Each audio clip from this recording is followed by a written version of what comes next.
What's up guys? For today's vlog ay tayo ay magluluto ng sinigang na tilapia ginisa version. So ayan guys, bago natin lagyan ng mantika, dapat mainit na yung kaserola. Mantika plus bawang, sibuyas at syempre kamatis. At yan guys, mekos lang natin yung ating niluluto na may halong pagmamahal. Para kahit di masyadong masarap, di sumarap naman dahil sa pagmamahal. Chore.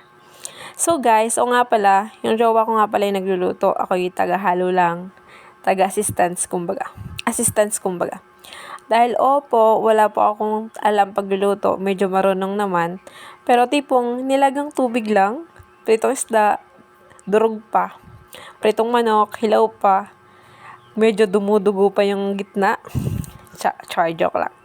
So ito nga po, habit lang talaga ni jowa yung pagluluto. Kaya siya na lang yung magluluto. Tatanggi pa ba ako?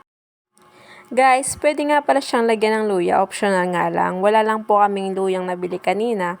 Nakalimutan lang namin kaya hindi namin nalagyan ng luya. At yan guys, nilagay na namin yung tilapia. Dalawa lang. Dahil kung 10 kilo naman, di masasayang lang naman. Sa amin lang namang dalawa. Kaya yan, dalawa lang. Bali, 1 peraso lang yan, hinati lang namin sa gitna. Pinalinis namin sa binilhan namin. Yan guys, naligyan na ng tubig. Tapos, lalagyan natin yan ng paminta. Tapos ay sinigang. Ang sinigang na nilalagay namin dyan ay sinigang original, yung shrimp, para mas malasa. At ayan guys, iintayin lang natin kumulo yung ating niluluto at lalagyan na natin mamaya siya ng mustasa. Guys, alam nyo ba, hindi ko talaga gusto dati yung mga sinabawang isda, sinabawang mga luto. Ang gusto ko lang dati nung bata pa ako, prito, may ketchup. Ngayon, nung tumatanda na ako, naiiba pala yung taste ng ng taste natin. Habang tumatanda na, mas gusto natin ng may sabaw, gulay. O nga po pala, thank you sa nag-subscribe sa aking account. Kahit konti pa lang yung aking napopost na video ay may nag-subscribes na agad at may doon na ring viewers. Thank you po.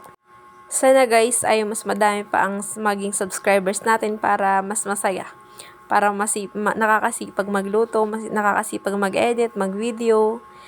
Ayan na guys, kumukulo na, nilagyan lang namin ng siling green para mas malasa. And then, malapit nang maluto, intayin na lang natin, lalagyan natin mamaya ng gulay, ng mustasa. Tsaka guys, kahit ano naman pwede dyang ilagay na gulay.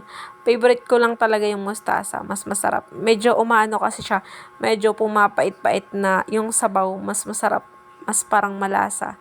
Nag-aagaw yung linamnam nung lasa ng isda, tsaka nung mustasa. Pero pwede naman kahit anong gulay, kung anong bet nyo.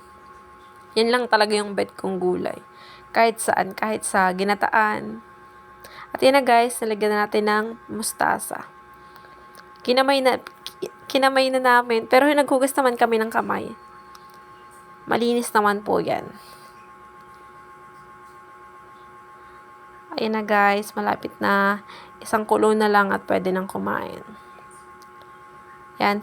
Paghahalo ng ganyang sinabawan, dapat ganyan deep lang yung gulay para po hindi madurog yung isda. And guys, pasensya na po sa boses ko, gigising lang tas hindi pa medyo ako sanay mag-record ng boses, kaya medyo parang shy pa si ate mo, kaya ganyan yung boses ko. Next time po, gagandahan ko na yung aking mga eming pa sa voice record. And yan guys, tatakpan na natin. And 1, 2, 3, 4. 1, 2, 3, 4, 10. Yan, titikman na natin ang ating nilutong sinigang na tilapia ginisa version. Yan. Masarap. Sobra. Pero ang totoo niyan ay parang sabi ko may kulang. Asin. Na guys, malapit na kami kumain. Yan guys, thank you for watching. Please subscribe. Thank you.